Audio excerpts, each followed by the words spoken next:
mmemme elimozu n'isi ọkammụta Humphrey Nwosu onye bụgoro chairman nke otu na-akwụ maka nhọpụta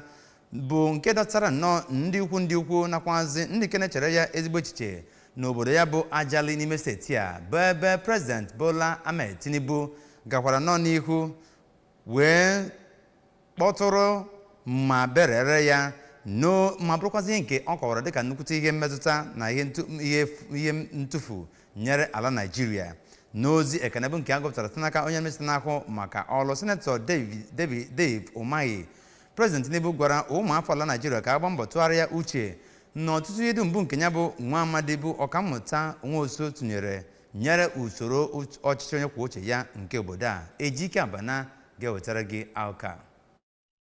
Ya bụ onye isi ala mere ka amata na ọ dị mkpa ha na ndị obodo ijikọ aka ọnụ iji hụ na ihe nrite ọchịchị onye kwuo uche ruru onye ọbụla aka, nke bụ ihe ya bụ nwa amadi bụ Nwosu mere mgbe ọ nọ ndụ. Gọvanọ Anambra steeti ọkammụta Chukwuma Soludo kwukwara okwu maka ya bụ nwa amadi lara mmụọ, na-ekwu na ọ bụ onye udo, bụkwa onye chịkọbara nhọpụta nke a na-elegara anya na ọkacha wee maa mma n'afọ 1993. Maazị Nnaemeka Nwosu, onye bụ nwa ya bụ onye lara mmụọ, kọwara na nna ya nyere aka gbaa mbọ nke ukwuu n'obodo Nigeria. Na mbụ ka onye bishọp nke Agwata Diocese Right Reverend Samuel Ezofo n'okwuchukwu ya gbara ndị otu Kristi ume ka ha na-ebi ndụ ijere Chineke ozi. Ya bụ mmemme bụ nke ndị ama ama bịara, ndị gụnyere aka chịburu steeti Anambra Maazị Peter Obi, onye bụbu osote okwupụta okwu na ụlọ omeiwu House of Representatives Chief Emeka Ihedioha, dịka obodo Nigeria na-akwakwarị iji cheta nwoke a bụ Nwosu lara mmụọ. A na-echetakwa ihe ndị o mechara n'oge ọ nọ ndụ iji wee sị ya